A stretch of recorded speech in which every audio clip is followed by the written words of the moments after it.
Clark Gable kisses Bugs Bunny. In the fanfic you wrote? No, he kisses Groucho Marx, I just remembered. In the Warner Brothers Hollywood Steps Out cartoon. I thought it had Bugs Bunny in it, but it doesn't. Can you smell toast right now? Have you ever seen Hollywood Steps Out? No. Oh, it's really funny. And at the end, Clark Gable, he's like kind of all the way through the cartoon, he's chasing this like skirt, and then right at the end, she takes her mask off and she's Groucho Marx, and Clark Gable kisses her anyway. Because he was up for it with anybody, including Groucho Marx. He was a bisexual, which means he has sex every other year.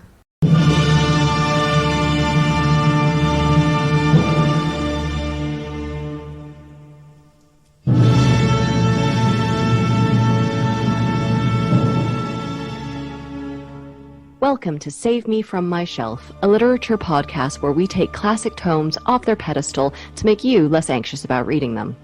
Our jokes come from a place of love and for a specific teaching purpose. However, if you think that making fun of great literature, and maybe some mild swearing, is offensive, this might not be the podcast for you. Hello, you are listening to Save Me From My Shelf. George Formby over here is Daniel. Oh, this is a softball. George Foreman over there. For those who don't know, George Formby was a sort of, would you call him a novelty act? Yes, he had a very sort of emphatically. First half of the 20th century with his little ukulele. So we don't have technically any letters, but we do have a recommendation today. This is from Darren over on Facebook, who I went to high school with. He recommended Solzhenitsyn's The Gulag Archipelago because he seemed to be a fan of our Crime and Punishment episode and would like to keep going on the Russian lit front. And the Siberian exile front. Well, Darren, I hate to tell you, bud, but we are never going to do that. But I hope that today's Russian literature might satisfy some element of that. Sort of Russian. Russian literature. Also, by way of an announcement, I just want to remind everyone that we at Aston University are opening up a new MA English program in 2023, so please do apply. It's particularly geared for teachers of English as well, so if you're an English teacher in the Midlands area, this might be a really great program for you, and maybe Daniel and I will end up teaching you. We also have been putting up some polls on Twitter for our potential Season 4. We decided that if we do that in 2023, we're going to let the audience pick one of the texts we do. So we have a bit of a tournament bracket, and every week we put up a different pair that you can vote on. So we've only just started. Please go over to Twitter and vote. Vote early and often. So what is our text today, Daniel? We're in America. World War II has just finished. And we've come out on top. Oh, and what do you know? Oh my gosh, we were the goodies. Where are you from? Somewhere. Everytown, USA. Exactly, yeah. Time to enjoy the just desserts of victory, unparalleled wealth, power and productivity. Time to build a wholesome world of suburbs. White, definitely white, picket fences, Bakelite radios, massive Studebaker cars, and huge walk-in fridges. You know, you can hide from a nuclear blast in them. No, we don't bring up Indiana Jones 4. Sorry. Anyway. I have one rule. I have one fucking rule. I'm so sorry. I saw the most charming families of my generation fulfilled by barbiturates, diet pills, sports jackets, and taffeta dresses. There's nothing alienating or predatory or slightly creepy about it, I assure you. Don't let today's book suggest otherwise, which is Lolita by Vladimir Nabokov, written in 1955. So it goes without saying we are about to spoil this book for you. The trigger warnings: murder, lots and lots of child molestation. That's what this book is about, so if that's not your cup of tea, please turn this off. Date rape, statutory rape, all the types of rape pretty much. Ageism, abusive relationships, homophobia, lots of pregnancy, death and childbirth stuff, car accidents, and heart attacks. Would you like to do some background? Yes, please. Vladimir Nabokov. Okay. Oh, you're mad because Ali I'm Pitts said people that... making fun of my Russian accent. Ali, tell us is his accent improving? You hurt his little baby feelings. Yeah. Vladimir Nabokov, Russian aristocrat. Don't hold that against him, though. Born in 1899. He and his family emigrated from Russia after the October Revolution in 1917. And Nabokov, while he was in exile in Germany and France, became a Russian language poet and writer. The Nabokovs fled to America in 1940 after the Germans invaded France, where Vladimir worked as a comparative literature lecturer. You could just walk into the job like that back then, couldn't you? And entomologist. So he was a bit of an interdisciplinary guy. Insects and... comparative Have you ever heard his poems translated from Butterfly? They're beautiful. Very good. Nabokov had learned English from his governess back in Russia. That's lucky. Yeah. So upon moving to America, he started writing English language works, including Panin, Pale Fire, and Lolita. So yeah, Nabokov's works, they're sort of playful, experimental, elusive. There's a lot of that in Lolita, wordplay and jokes and stuff.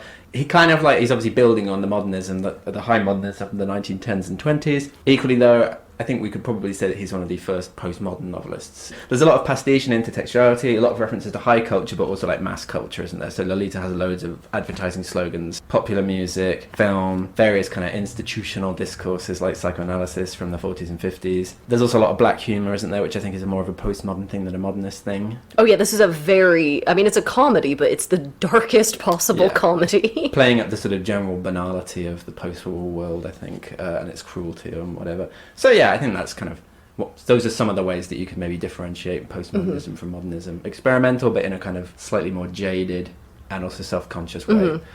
Yeah, we also had some caveats about, I know from especially looking up the Goodreads, which we'll do later, a lot of people really struggled with this book because they had a hard time divorcing the fact that it's about a pedophile from how the book is written. So just the fact that there's pedophilia in it, people were like, no, I'm out, which is fair enough if that's not for you.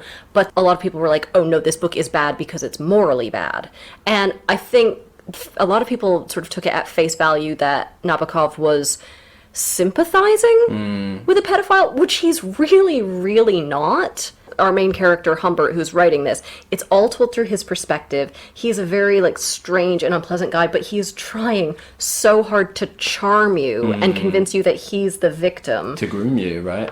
Well, yeah, I think that's a great reading of that. And a lot of people are like, oh, this guy just made my skin crawl. I'm like, yeah, he's supposed to. Yeah, that's what the book's about. Yeah. He's a compulsive liar and an unreliable narrator who is trying to charm you, and Nabokov is making him fall short of that, and that's the whole point. It's about the mental gymnastics and the psychological profile of the pedophile. It's not really sympathizing. What I found interesting as well, and I only learned this today, so it's not in your copy. Fresh off the press. Nabokov actually used to refer to Humbert as my Lewis Carroll.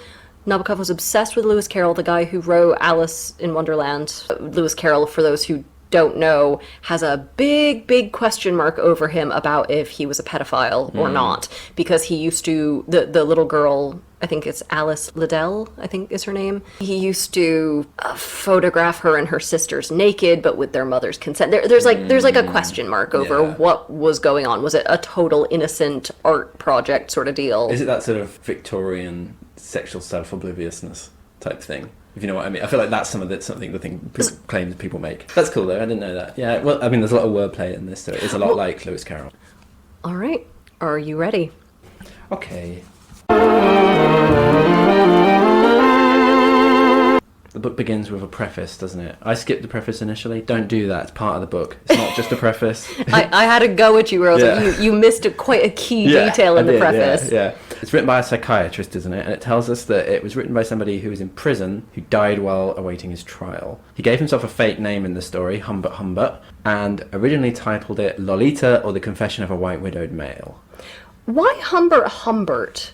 Is it because it's a dorky name and it's sort of seemingly harmless? He does talk about it. Is it sort of a duality thing? Like, why would you choose such a dweeby name for yourself? I don't know. He talks about it, doesn't he, at the end? Maybe we could get onto that later. But okay. Starting with the title, that's actually a really good place to start, because he says that the book is titled Lolita or the Confessions of a White Widowed Male. The book itself, in its published form, isn't actually subtitled that. It's just called Lolita, which is really interesting that there's already this discrepancy, this sort of unreliable narration. Yeah. This is such a complex entry into their relationship where he's sort of giving her primacy. She has more of an identity. He doesn't even have a name in that title. He uses a fake name, all this stuff. And yet she has no voice whatsoever in this. This is only ever told through his perspective.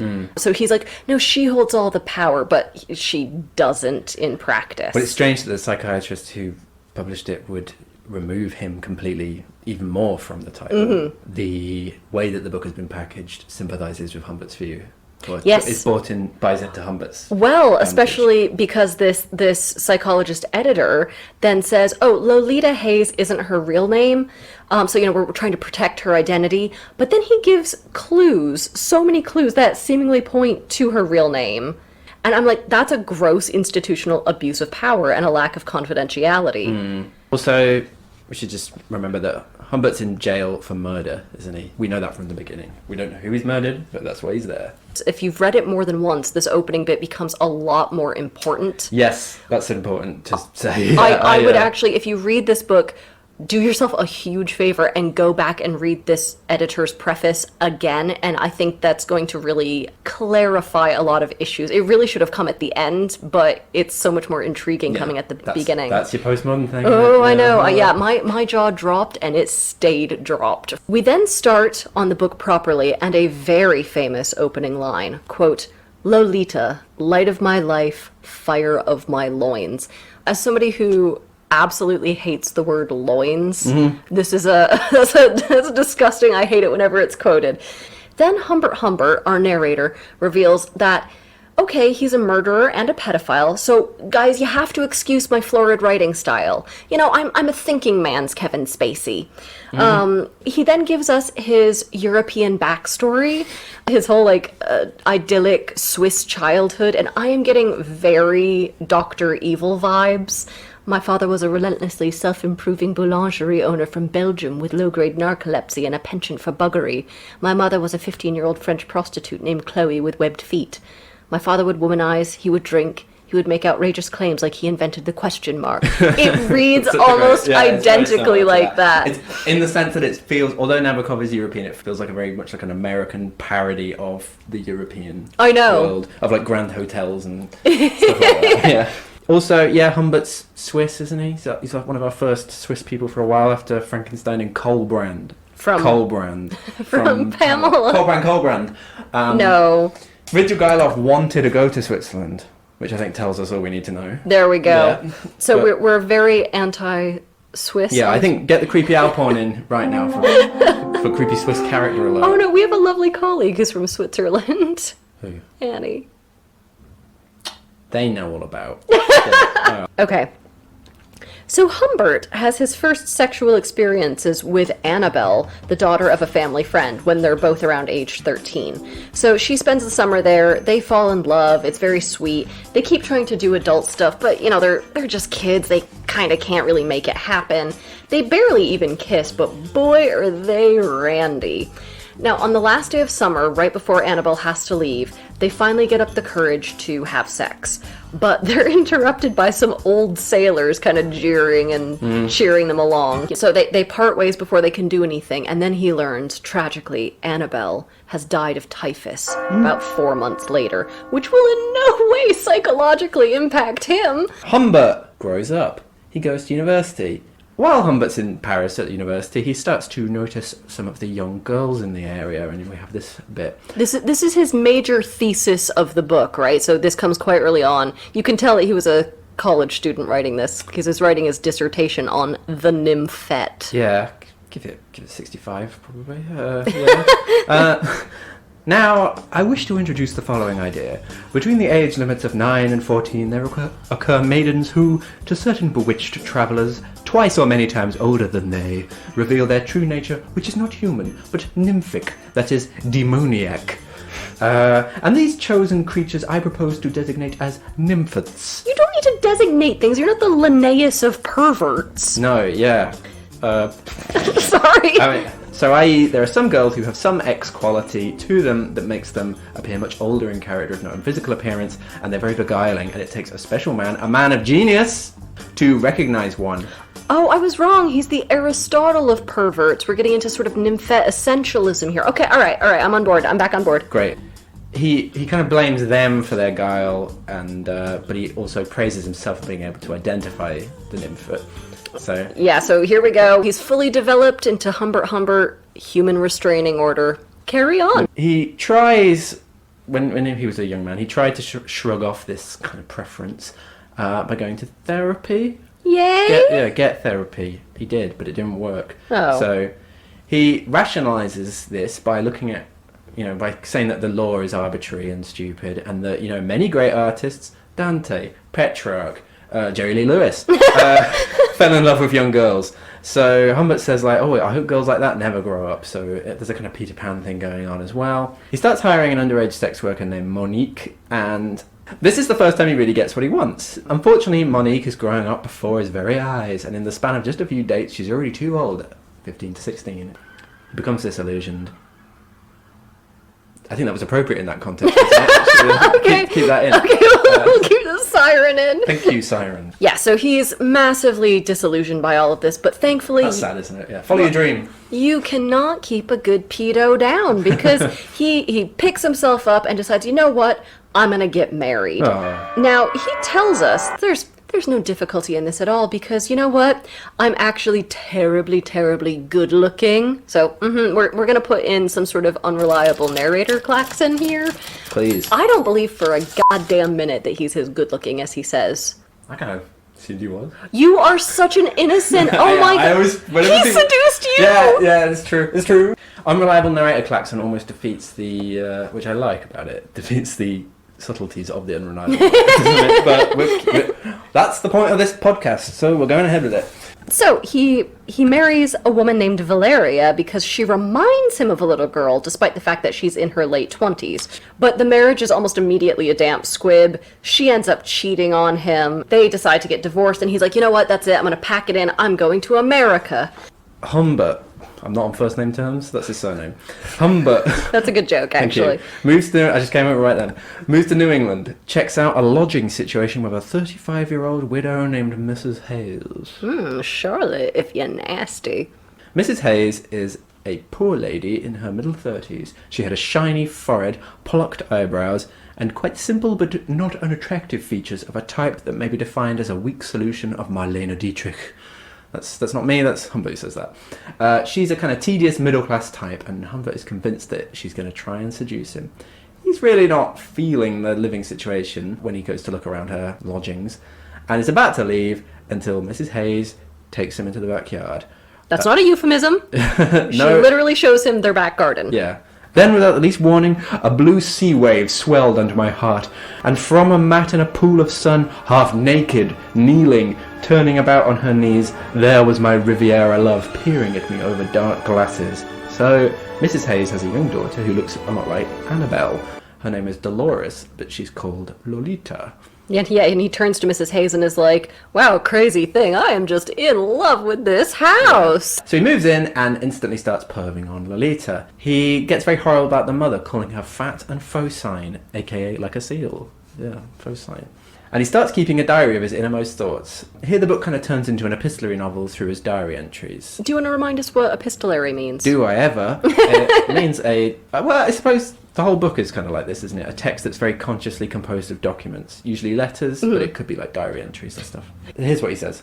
I'm like one of those inflated pale spiders you see in old gardens, sitting in the middle of a luminous web and giving little jerks to this or that strand. My web is spread all over the house as I listen from my chair where I sit like a wily wizard.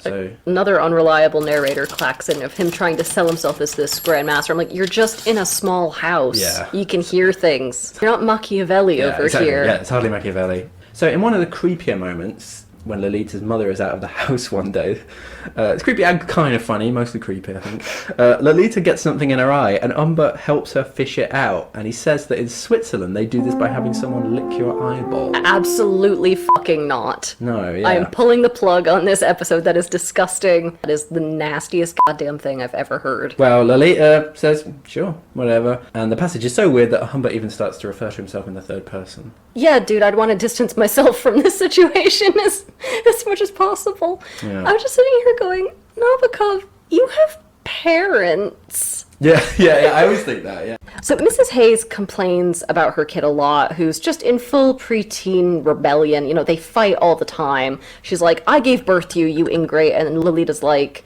yeah, well, that was once. What have you done for me lately? Yeah. And Mrs. Hayes thinks that Humbert, the only other adult in the house, can be a real confidant here. She can bitch about her kid and he'll get it. But he is quietly smitten with Lolita and secretly loathes Mrs. Hayes. And he even finds Lolita's gross teenage behavior endearing, so he comments quite a lot that her hygiene is pretty bad. She needs to wash her hair a lot more, apparently. So one day, all three of them are in the car. They've gone on a shopping trip, and Lolita, who's sort of up front with the two, sitting up front and the two of them in the way those sort of like 1940s and 50s cars were. They were just one giant seat with like no seat belts. She ends up holding Humbert's hand while he's driving, and he weirdly doesn't comment on what this means. So we as the audience are like, is she coming on to him? Is she growing fond of him as a father figure? Is she just happy to have an ally against her mother with whom she'd just been bickering? He doesn't really speculate, which I think, again, is really important for such an unreliable narrator. He just lets this sit with no, and it's just a weird moment that he says nothing about it. Except there's a lot of omission, isn't there? Yeah, did this even actually happen, or is this some sort of weird fantasy? And there's another moment where he's on the couch, and she sort of stretches out next to him and puts her legs in his lap, and he just makes a real fucking meal out of that moment, though.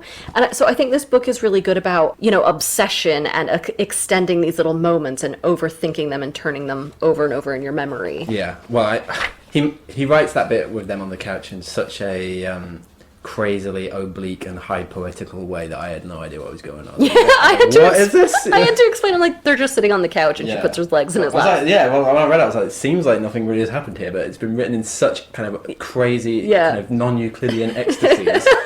I suppose that's Humbert. So Humbert starts fantasizing about disaster striking and killing off Mrs. Hayes, leaving him with Lolita alone. Yeah, that's how that works when, a mother dies. You just get left with a random lodger. Yeah. Unfortunately, it's the other way around.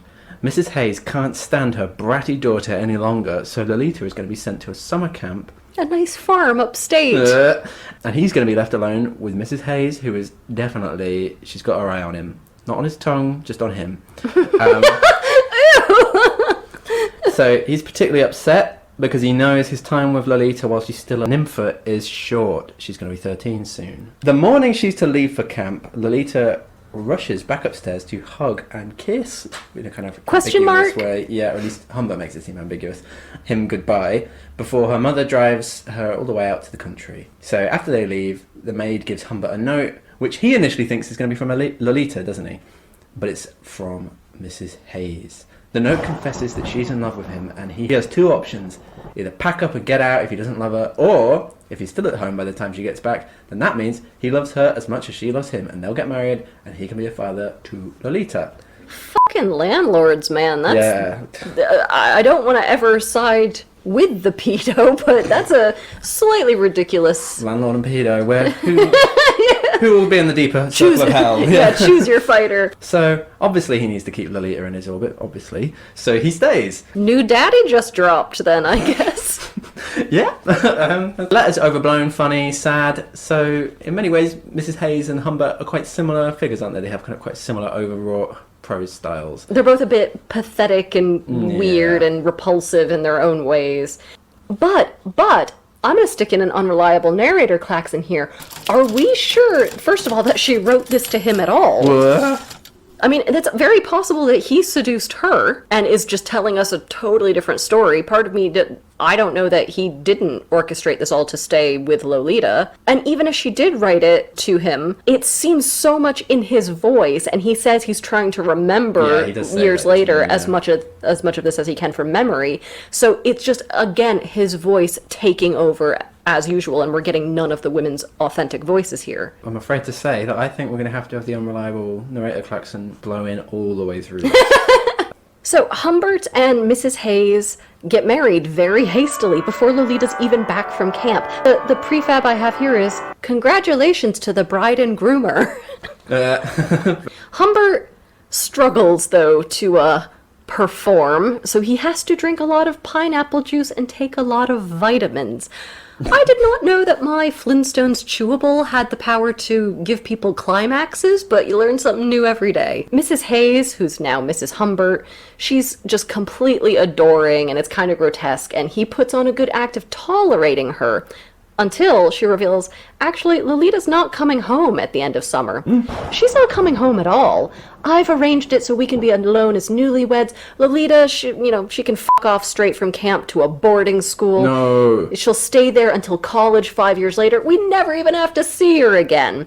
If she were a woman with any sort of class, she would realize that shipping the kid off to boarding school is a stepmother's job, not a real mother's job. This woman is fucking trash. It's an upside-down story, isn't it? That the stepfather doesn't want her to go to boarding school and the actual mother does. So Humbert, unsurprisingly, he has to hide his true reaction to this, but he does not take it well, and he contemplates drowning his new wife in the lake where they often go on day trips, but he just can't quite bring himself to do it. So instead, he just turns really cold with his new wife, and he says she's emasculating him by making all of the decisions.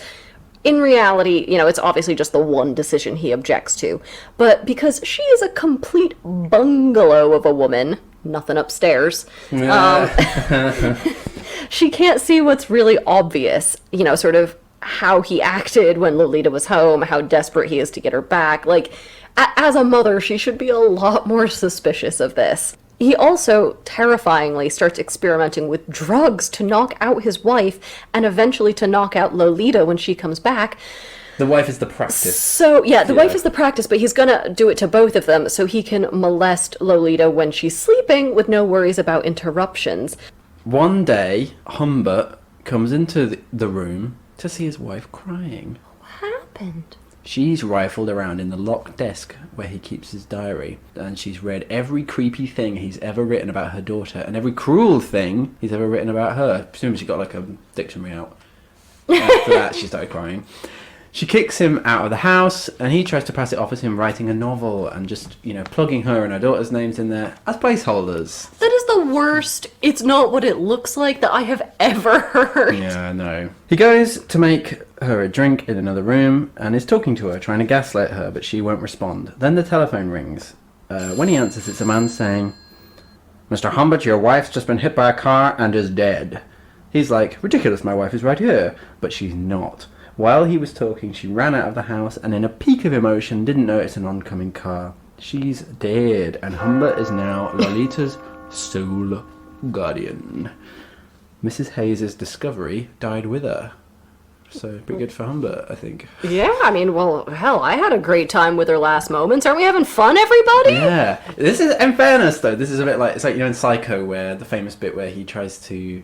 Norma Bates tries to sink the car, and there's a moment where it seems like it's not going to work, and we all go, and then we become complicit. Mm-hmm. This is like that as well. You're like, oh, great, that's good. It does make you feel like nice and tidy. Yeah, excellent stuff. So he buries his wife with minimal fuss. Brush your hands off. Goodbye. Mm-hmm. And he tells the neighbors, he's gonna go get his daughter, and they'll move somewhere else for a fresh start. Oh, his heart is just so broken. Then we find out he has only been living there for 10 weeks. 10! Now, Daniel, I'm not a numbers guy, so could you let me know if that is a long time, or if we are just, hurtling ahead at warp speed here? Measuring worth says that 10 weeks in 1947 is equal to... So he makes the long drive up to the camp where Lolita is, and he's like, don't tell her in advance. He lets the camp director know, but he's like, I'll break it to her gently. And then he starts properly freaking out about how to proceed. So he kind of sublimates his, mental episode by stopping off and going on a bit of a shopping spree and very awkwardly buying lots and lots of clothes for Lolita. So I just picture him there in this department store going, just gonna grab a handful of training bras for, the wife. Yeah. Let's read that bit about when he's in the shop. Okay. There is a touch of the mythological and the enchanted in those large stores, where according to ads, a career girl can get a complete desk-to-date wardrobe, and where little sister can dream of the day when her wool jersey will make the boys in the back row of the classroom drool. Life-size plastic figures of snub-nosed children with dun-coloured, greenish, brown-dotted, fawnish faces floated around me. I realised I was the only shopper in that rather eerie place where I moved about fish-like in a glaucous aquarium.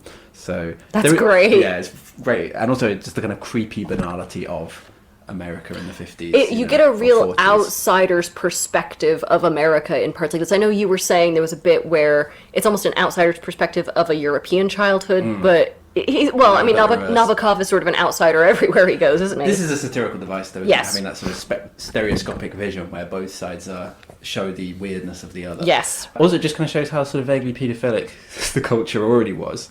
You know what yes, I mean? yes. Those adverts are already sexualizing young girls, and exactly. Takes one to know one. Is the message of this book, I think. I think that's a really good point. He's able to shop for her because he knows her clothing sizes after stealing one of Lolita's mother's Know Your Child books. And Daniel wrote here, this is a bit of pedo humor because there's that sort of unintentional biblical double meaning. To know someone biblically means to have sex with them, so know your child. Pedo. And it's funny at the moment, but in this context it feels weird to talk about. But it's one of those books where you record the measurements of your kid, which apparently the mother had been doing right up till Lolita left for camp. So Humbert now knows her bust, waist, hip, and thigh size. Humbert, when he gets to the camp, when he picks Lolita up, there's already a little bit of a seed of doubt that she's got too old.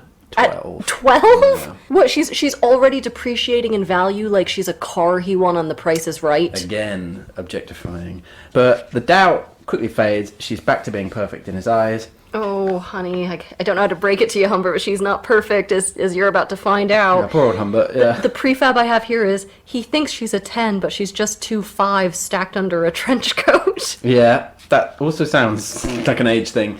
I didn't even think about that. Oh, no. He tells her that her mother is ill and she might need to have a serious operation, and so the idea is that he's going to break the news to her gently. Oh, what, her mother's gone to a beautiful farm upstate. Exactly, yeah. And Lolita even starts calling Humbert Dad, but in a kind of slightly ironical teenage way. He doesn't tell us, the reader, if he likes her calling him this or not, so that's kind of an interesting bit. Yeah, there's an unreliable narrator, Klaxon, because the one time you'd sort of expect him to comment on this, and he's being very quiet about it. There's a lot of ambiguities, and I think he's weirdly distant from the reader sometimes. Like, sometimes he confesses the grossest, darkest stuff to us, and then sometimes he, is incredibly withholding. He doesn't mind when it's a product of his mind, but when somebody else does something, even if it seems like it could be an overture, he seems alienated by it. Yes. He's not turned on when it's not, purely domineering. So, Lolita kisses him hello, and even though it's sexually charged, even Humbert says it's an innocent child's display of affection, and he fears kissing her too intensely, lest she shrink back. Klaxon there, this kiss is weird. He's, reading it and rereading it. You had a point here about the whole kind of, we've already talked about it a bit, but the kind of various nuances of how much is true and how much is Humbert's kind of interpreting it that way. Yeah, so he as a sort of narrator keeps telling us that, Lolita's sort of sexually mature beyond her years. She knows what she's doing. And then he rose back on that quite a lot between her being a totally innocent child. But I think this is interesting because this is exactly the sort of mental gymnastics that a pedophile would use to rationalize the behavior to himself. That's why this book is really good, because it doesn't sympathize with Humbert, but it's striving, I think, to portray the really messed up psychology of the pedophile. Yeah. Sometimes I think he has flat out breaks with reality in this. There are so many times where I'm like, did that really happen, or is that just the perfect thing you wished would happen, and in memory you're sort of filling in the blanks? Yeah. You know what I mean? Yeah, no, I do know what you mean. Something's always off. So, as they're in the car driving to their hotel, Lolita, who still does not know that her mother is dead, says, "Wouldn't Mother be absolutely mad if she found out we were lovers?" I feel like I need gum when I... Oh, I hate gum. It's vulgar, I believe you said. Yeah, it is vulgar. Yeah. Lolita says, "Wouldn't Mother be absolutely mad if she found out we were lovers?" And Humbert says, "Don't talk like that." And Lolita goes, "But we are lovers, aren't we?" And then he's the demurring one saying, not that I know of. And this is the most unreliable narration I've ever heard. He even starts referring to himself in the third person again in this section. So he and Lolita have this weird, flirty, antagonistic back and forth. They go to their hotel, and then they decide to go to dinner.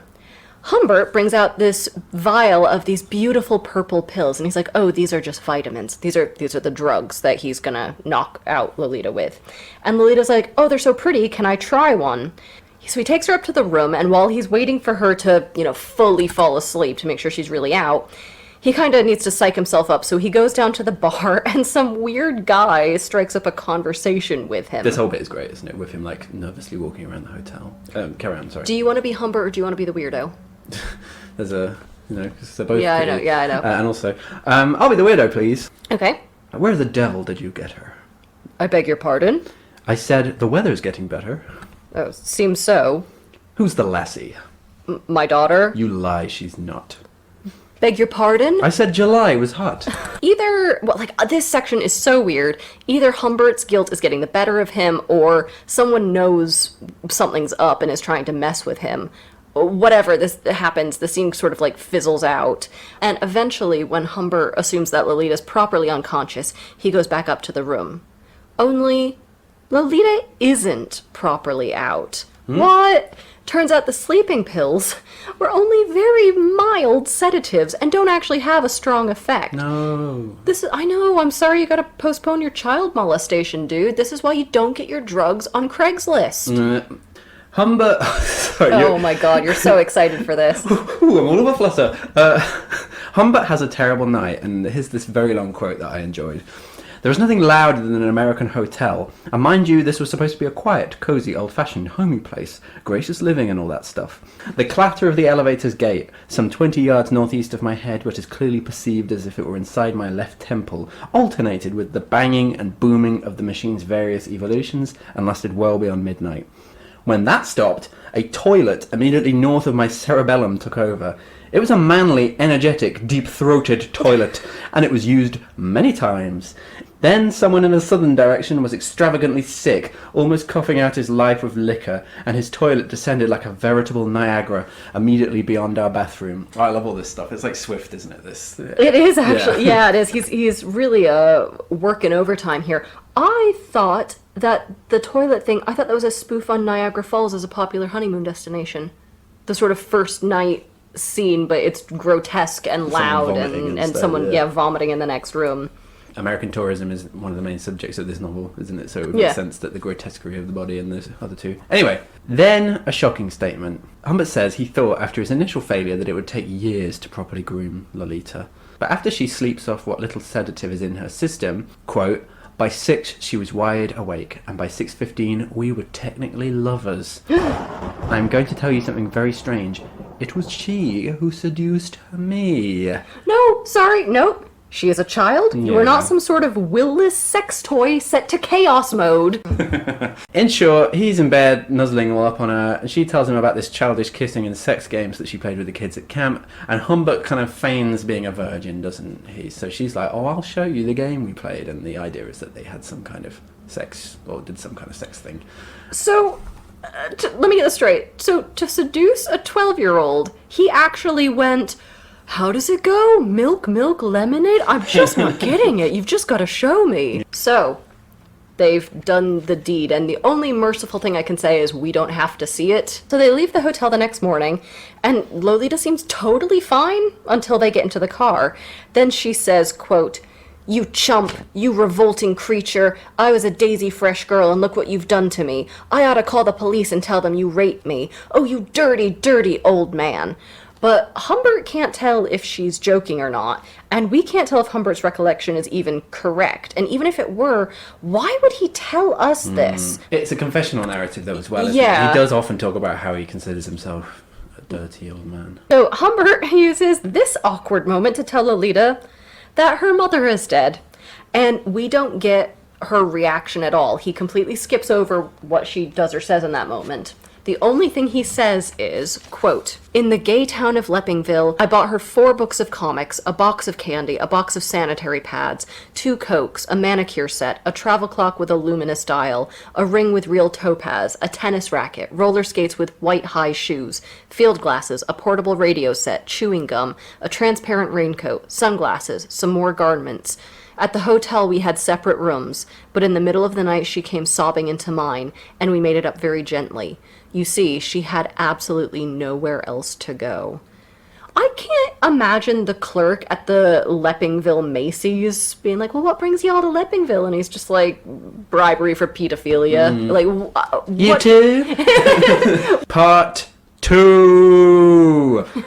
The novel's got 2 parts. We're on a road trip. The book Yeah. changes quite a lot after this, doesn't it? Yeah. It turns into a proper like road movie Yeah. after this. Humbert and Lolita, they just spend their time driving around aimlessly from place to place, living out of hotels and their car. Humbert quickly learns that, surprise, surprise, preteens can be obnoxious, bored, moody, stupid, unsophisticated, and messy. Lolita is a bit of a brat. She also buys a lot of tat and other things that don't rhyme. And he says that she's the perfect consumer. And we get quite a prolonged period of him realizing that his like perfect dream girl doesn't actually exist. You know, she's not real, she's just a mirage brought on by his Yeah. extreme thirst. When Lolita is difficult, Humbert controls her by threatening to take her to boring places, or by saying that if she tells anyone, he'll go to jail and she'll end up the ward of the state in a sort of grim orphanage. Wait, so he threatens to take her to boring places as opposed to the Leppingville Motor Court? Yeah. I don't know what's so funny about that. It's very nice, actually. Humbert tries to teach her French and Latin and stuff, but she resists, and at this point he starts to sympathise with his late wife, doesn't he? He's like, yeah, I understand you. She is kind of an idiot, isn't she? I also really love the bit where he talks about how unsophisticated she is and how it drives him nuts, and especially all the shitty music she makes him listen to in the car. I was just thinking, if Lolita lived today, she'd be the sort of person who preferred the Glee cover of every song. You're right. Ugh. They do this for a year. And we get a whole kind of sightseeing montage across these great states united. But Humbert's starting to get jealous. Lolita's growing up and attracting attention from other men. Mechanics, bellboys, trash. Including two gangling, golden-haired high school uglies, all muscles and gonorrhea. So, another of the many funny lines in the book. But I think that goes to show as well how the sort of culture sexualizes young girls. Yeah, definitely. Because she is only 13 here, and already adult men are starting to recognize her now as like a, Humbert just got in there a little bit earlier, but really like the whole culture. He does say that, doesn't he? Yeah. He says that in certain states this would be legal. And I'm certainly not excusing it, but I'm saying that exactly, he is a reflection back on how the culture. No, I know you're not excusing it, but I'm saying that his excuses have a germ of truth, even if they still don't excuse him. There's this funny bit when they talk about looking at car accidents. They would silently stare with other motorists and their children at some smashed, blood-bespattered car with a young woman's shoe in the ditch. And Lolita says, "That was the exact type of moccasin I was trying to describe to that jerk in the store." So Lolita's quite a funny character when she does get to talk. She's very funny. Just sort of the callousness of youth. Yeah. I think he captures really well. Yeah. So we get a much more of a languid look at their lives, but eventually Humbert realizes that Lolita is beginning to be properly revolted by him. She barely hides her disgust. She's like, "You're old, your Willie is rubbish." Humbert struggles to figure out what he should do. Does he settle Lolita down somewhere so she can get educated and be less insipid? Or does he wait it out until she's too old for him, around 15 or so, and then he can just ditch her? Classic dilemma. Or there's a third option. Should he marry her and hope that they have a daughter who he can molest one day? And he even, when he starts going down that train of thought, he even fantasizes about being a creepy granddad with a Lolita the Third. Sir, are you trying to unlock a video game achievement? They finally settle down somewhere, purely because constant joyriding and hotels were getting too expensive. Oh, look, it's the return of your friend of mine, Measuring Worth. Humbert very roughly calculates that he spent $10,000 dues on the tour. Why are you Australian? I don't know. Absolutely not. Try again. Humbert very roughly calculates that he spent $10,000. I don't know what that was.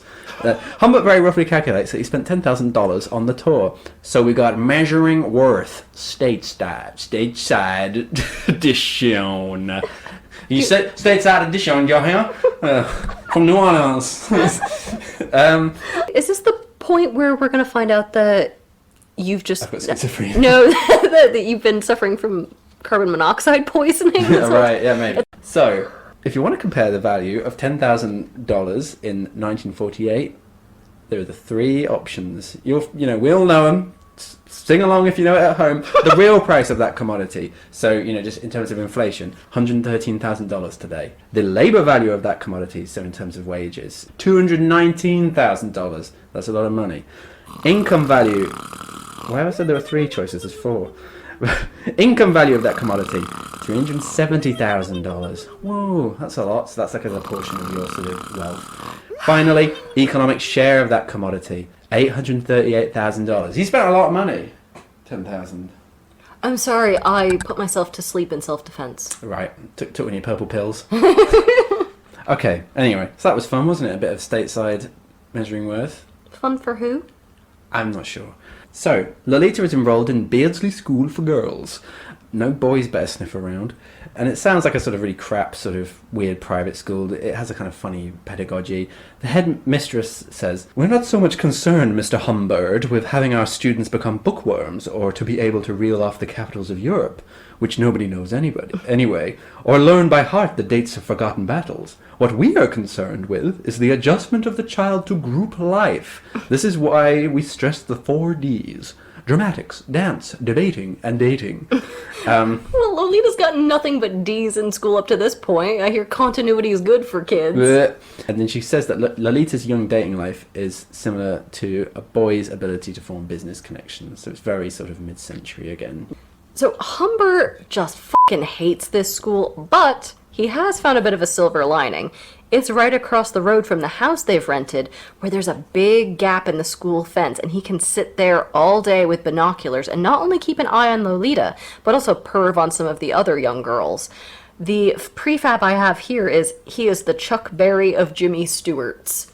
That is a very specific 1950s joke. Quite a convoluted one. But I like it. No, but I like convolution. Yeah. It did not pass the Daniel test. No, I like that. Yeah. When he looks bored and off to the side and unlaughingly, unsmilingly says, "No, I liked it, really." No, that joke, the joke's not a laugher, but it is funny. You know what I mean? All right. It tickles my brain, not my funny bone. The actual funny part is that as soon as he enrolls her in the school, some workmen patch up the fence so he can't see anything anyway. Lolita starts extorting Humbert financially, demanding an increase in her allowance in addition to all these gifts that he buys her, in exchange for sexual and romantic access. And Humbert soon realizes that she's saving up her money and stashing it all around the house, and he fears that despite how incredibly stupid she is, she's gonna realize soon just how little money it would take for her to run away from him. She's got access to measuring worth. You don't even need it. You know how much a dollar is worth at the time that you're alive, surely. So he starts controlling her social life a lot more too. Quote, "Absolutely forbidden were dates, single or double or triple. The next step being, of course, mass orgy." Lolita rebels against this too, of course, and she starts sneaking out with boys, or so Humbert suspects. That's the her sneaking out with boys thing. It's like, we have so many of these like funny parallels with conventional family life, but in this kind of horrible, sordid way. Or parallels to what he did to her mother as well. There are so many like things that Lolita ends up replicating with him the way he was replicating that with her mother. Lolita gets cast in the school play and she loves it. Apparently the author of the play, it's hard to say, isn't it? Claire Quilty is a man. Claire Quilty. Like the Claire on Fleabag that dates her sister Claire. Oh yeah, the Finnish Claire. Yeah, it's like that Finnish Claire. He's the playwright. He's been to one of the rehearsals and he thought Lolita was great. What do you think her audition speech was? Do you think it was the Dr. Evil, my dad invented the question mark dramatic monologue? Things start going well for them. Humbert gives Lolita a little bit more freedom. She starts taking piano lessons and being really cheerful, except then he gets a phone call saying that she's missed the last few piano lessons. He starts getting suspicious about the play rehearsals. This blows up into a huge and violent fight where Humbert nearly breaks Lolita's wrist, and he says he'll yank her out of school and take her back on the road if she doesn't stop. She says she'll sleep with the first man who asks her and is convinced that Humbert murdered her mother. So in this big awful fight, she manages to get out of the house safely and bike off. And Humbert sort of loses her in the city. He drives around. Eventually he finds her in town in a phone booth. And she hangs up and says, "I was trying to reach you at home, Dad. I definitely wasn't calling someone else." And he kind of buys it. I mean, Humbert, arch manipulator, can't see through this. Like, are his batteries getting low? But Lolita says, "I've made a decision. You're right, I do want to leave school. I want to go back on the road with you and have it just be the two of us again. But this time, I want a say in where we go and what we do. And he's like, great, we'll go anywhere. And when they get home, she says like, oh, I'm so happy that I'm feeling kind of romantic. Hey, will you take me upstairs? And he is so happy about this that he sex cries. If somebody did that to me, I'd be like, well, this was fun, but I gotta get up early in the morning. They pack up and head west. Everything seems to be going well, although Humbert wonders sometimes as if Lolita is managing to sneak off when he isn't looking to do something. Yeah, and the ghost of Mrs. Hayes is like, physician, heal thyself. But he doesn't know what she's up to, and he has no proof. Then we find out that Humbert has brought a gun with them, Nabokov's gun.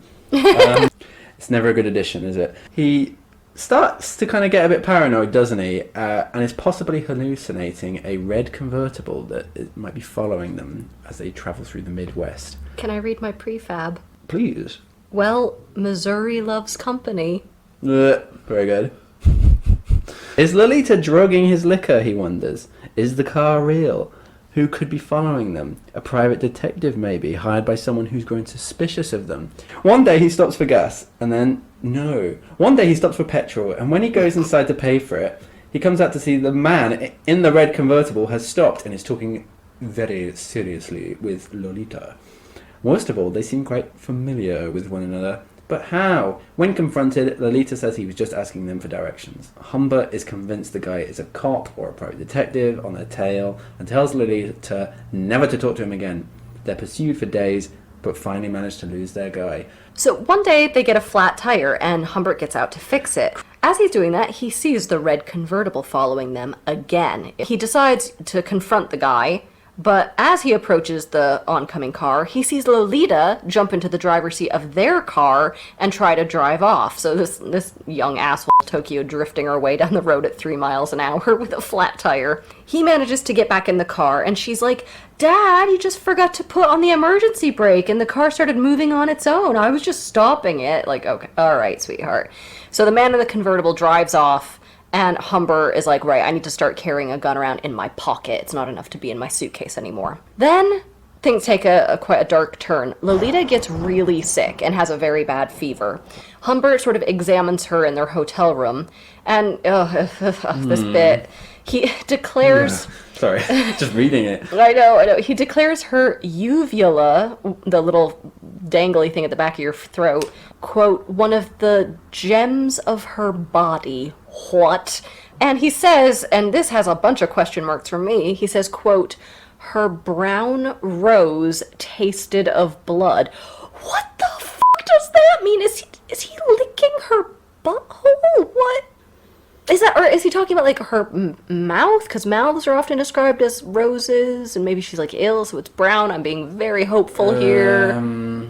Yeah, that's awful, isn't it, when you've got to hope that he's kissing her? Yeah. Yeah. The moral of the story is Lolita has to go to the hospital, and Humbert realizes this is the first time he's been without her in 2 years, and he's kind of at a loss for what to do. I mean, you could drink a nice whiskey and listen to something other than Perry Como for once, but that's just me. Lolita's there for a few days getting better, and when Humbert comes to collect her, the doctors tell her that she's already been released. Ooh. What? Into the custody of her uncle. Oh, who could that be, I wonder, yeah. The man in the red convertible is this fake uncle, and he took her. Humbert has a bit of a breakdown and vows to pursue them. He realises that Lolita planned their trip in conjunction with this guy, which is how he was able to follow them so easily. She left him? For what? Humbert's able to follow their trail slightly by looking at hotel records. The guy has very distinctive handwriting, but he always registers in like these kind of names that have like kind of clever literary jokes that only Humbert would get. And so like finally Humbert's getting a taste of his own medicine, isn't he? Because we've had to withstand all of his like wordplay and literary jokes, so you know, screw him. It's probably the worst thing he's ever done. So eventually he loses their trail and never picks it back up. Lolita is gone, and he's not going to hear anything about her for 3 whole years. In the meantime, he takes up with a 30-year-old alcoholic named Rita. Quote, we cruised together for 2 dim years, from summer 1950 to summer 1952, and she was the sweetest, simplest, gentlest, dumbest Rita imaginable. Thank you? Finally, he's in a kind of normal, healthy relationship. I know. I'm like, actually, yeah, this is probably the nicest relationship he's been in. Eventually, he gets a letter from Lolita, who is now 17 and married to a mechanic named Richard Schiller, and she's pregnant. And she says their life is really difficult, they need money, so Humbert ditches poor Rita, who he never sees again, and drives to see Lolita immediately, ready to kill the husband. He's like, this is the guy who kidnapped her, but then it turns out he's not the guy who kidnapped her. The kidnapper had been Claire Quilty, the author of the play she'd been cast in, the one who had seen a rehearsal and raved about Lolita. So apparently this old pedo got infatuated with Lolita immediately too. No. Another connoisseur of the nymphette, I guess. If you will. If you will, which I won't. So Claire, after he took Lolita. I almost said rescued Lolita, and I'm like, nope, that's not the right word. Took Lolita from the hospital. Out of the frying pan, eh? Yeah. So he took her to Hollywood and told her, I can get you auditions in films. But really, as you might suspect, he just wanted to get her into porn. Lolita refused, and Claire Quilty kicked her to the curb. He's like, okay, we've had our fling. You won't basically do sex work for me. Bye. Hooray for Hollywood. So she eventually meets up with her new husband, Dick, who's really sweet, and he didn't know anything about her previous life, and in fact he thinks that Humbert is actually her real dad. So Humbert he's kind of grossed out by Lolita, not just because she's older, but also because he finds her pregnancy disgusting. This is the most tasteless joke I've ever written. Humbert is like, ew, yeetus that fetus.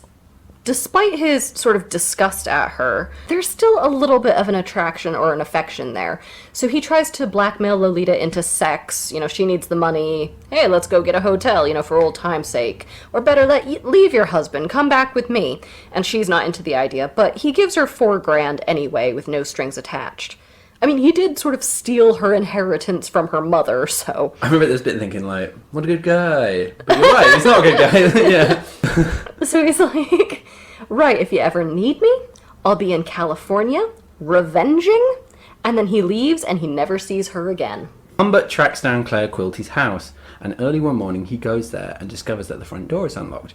He goes straight in and stalks Claire around the house. They end up having a little chat, but Claire's drunk or high or something, and he doesn't quite realise what's happening. They make a point that Claire has gotten really into drugs. Yes. Humbert says he's going to kill him, and then does, shooting him several times, and it's a very incompetent killing, isn't it? And I'm going to read it. It's quite a long bit, but it's very graphic too. Humbert's shot Claire once already, and Claire goes, that hurts, sir. Enough. That hurts atrociously, my dear fellow. I pray you desist. Very painful. Very painful indeed. His voice trailed off as he reached the landing, but he steadily walked on despite all the lead I'd lodged in his bloated body. He was trudging from room to room, bleeding majestically, trying to find an open window, shaking his head, and still trying to talk me out of murder. I took an aim at his head, and he retired to the master bedroom with a burst of royal purple where his ear had been. So, that's a great bit, isn't it? And Claire, as he's dying, is like, tell cocaine, I love it. Humbert goes downstairs and says, I've just shot Quilty, and all the kind of hanger-on types are there, and they're all kind of stoned or something, and they're like, well, somebody ought to have done it long ago. So Humbert, he goes into shock, basically, over what he's done, tries to make the sort of ham-fisted getaway, but his driving is so erratic that he's located almost immediately and arrested. And then we switch to the present day, sort of, where Humbert is, in jail, and he's back to writing the book, and he says he started writing this book first in the psych ward as part of his therapy, and then he switched it to being a bit of a confession for his trial in the hope that this book would show him to be not of sound mind when killing Claire. And I think maybe that might account for some of the unreliable narration as well, because don't forget, this is in part used as a therapy tool, then it transfers into a legal wrangle sort of document. But then he realizes that ultimately it's a love letter to Lolita, and he doesn't want to use it in court after all. He only wants it to be published after her death, which will of course be many years after his own. And that way they'll be united in the afterlife through his art forever. Romance! He comes up with some other nom de plume, doesn't he? There are in my notes Otto and Mesmer and Lamba, but for some reason I think my choice expresses the nastiness best. Now, okay, so this is why I advised you at the beginning to go back and reread that first bit of the novel, Get the rewind sound effect music in there. Okay. Please. Because this is something that is stated in that editor's preface to the novel. The editor said, oh, Humbert died of a heart attack soon after writing this book, but before his trial could begin. And hey, here's a list of where are they now characters, which again means nothing because we didn't know who any of these people are. So we get a whole list of all these people we've seen over the book and what they're doing now, you know, the book that we're about to read. Mm-hmm. And in the middle of that list, we get the following, quote, Mrs. Richard F. Schiller died in childbed giving birth to a stillborn girl on Christmas Day, 1952. So, unless you remember that from the preface, you don't know actually what happens to Lolita. And what I think is really interesting is Lolita's name and fate are completely passed over by all the men in this book. Yeah. Like, even in this list where it's her death, her name isn't even said, just Mrs. Richard F. Schiller. So, Lolita only survived Humbert by about 6 weeks. So, happy ending?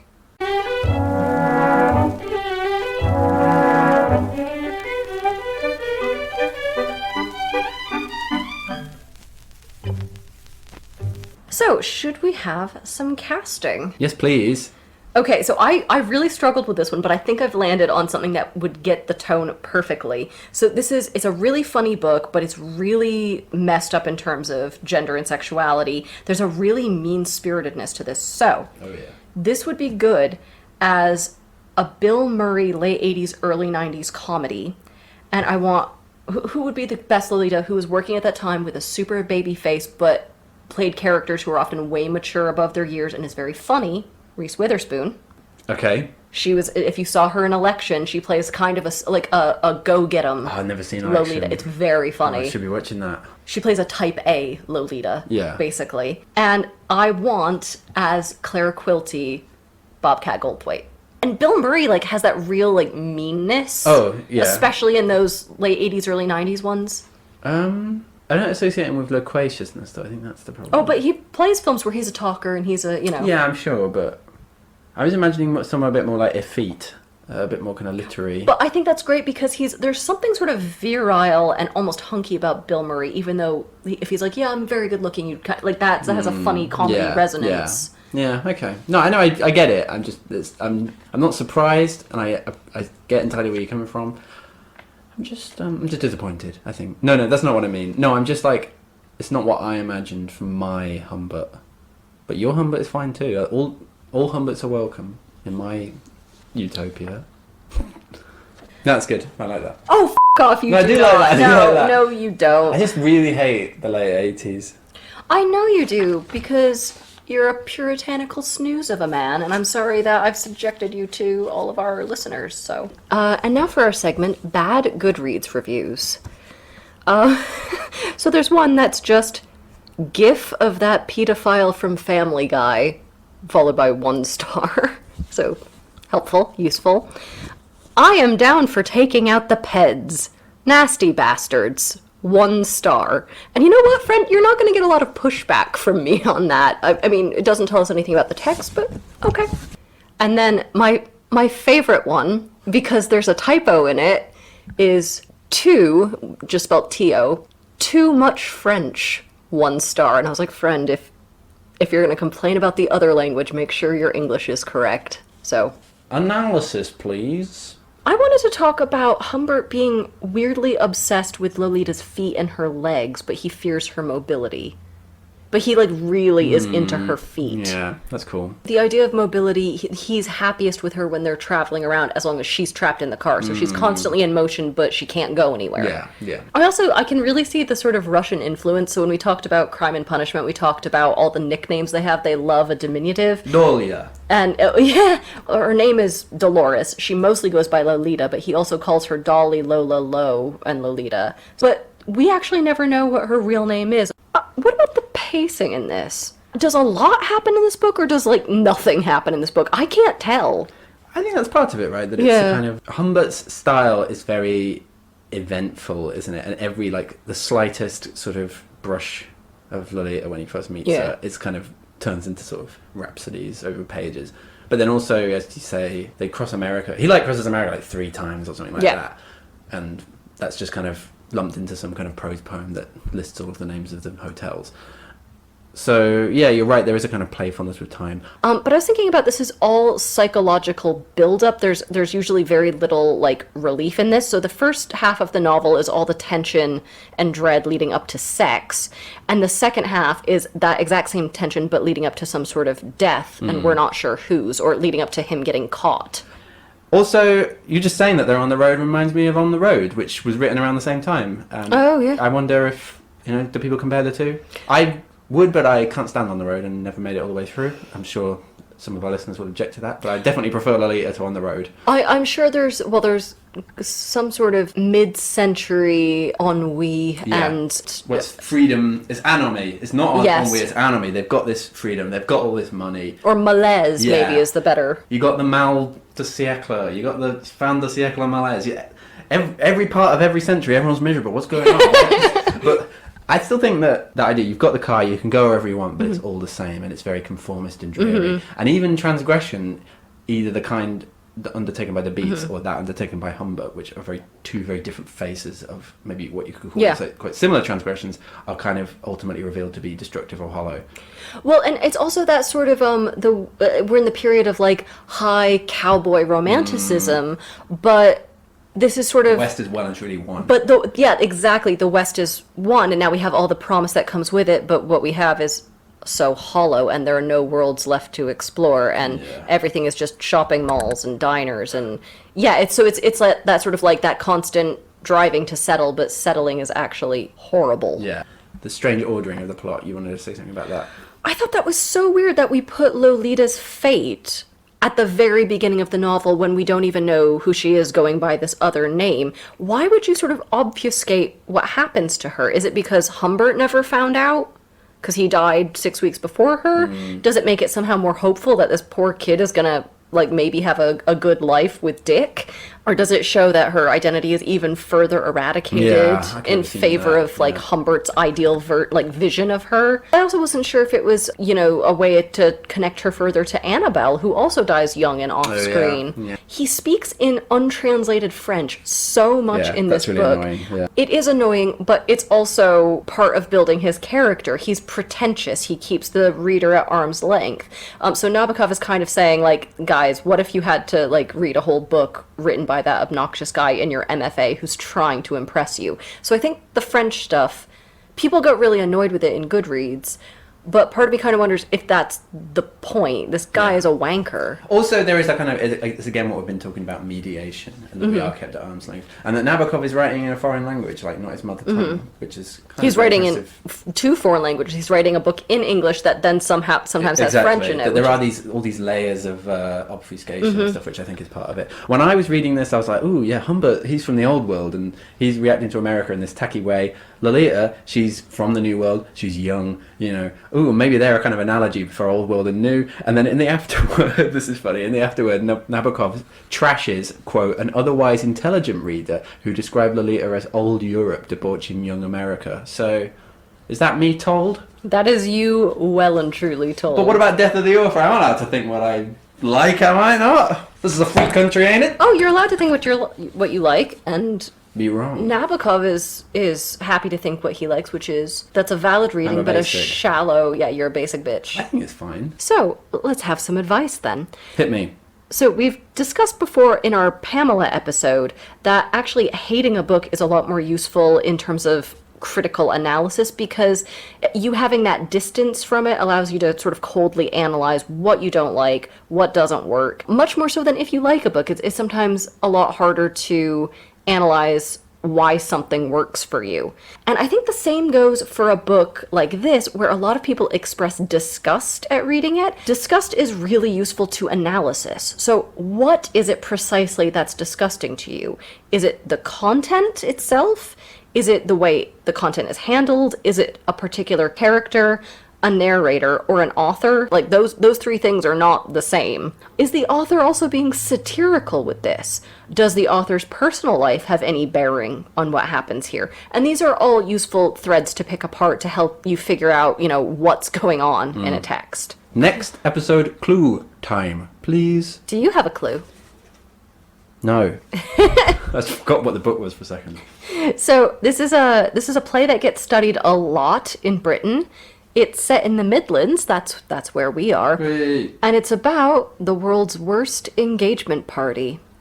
So please write into our email or tweet us at smfms_podcast. Please subscribe. It's just, it helps us out, and it means you, dear listener, never have to miss an episode. I hate it when people say that. Yeah. I'm trying to enter into that sort of 50s marketing. Yeah. Very soft pitch. Right, and we will see you guys in 2 weeks. Never doing a controversial book again. Hooray! I mean, we got... Oh god, I can already see another sort of pedo one on down the line. Bloody hell. Oh. Thanks for listening to Save Me From My Shelf. Our music is The Overture to Don Giovanni by Mozart, and cover art is by Catherine Wu. Our thanks to Aston University's Centre for Critical Inquiry into Society and Culture for funding the startup of this podcast. Contact us at savemefrommyshelf@gmail.com or at smfms_podcast on Twitter. And do not, I'm going to remind you, do not forget to rate, review, and subscribe. Do not forget. Thank you.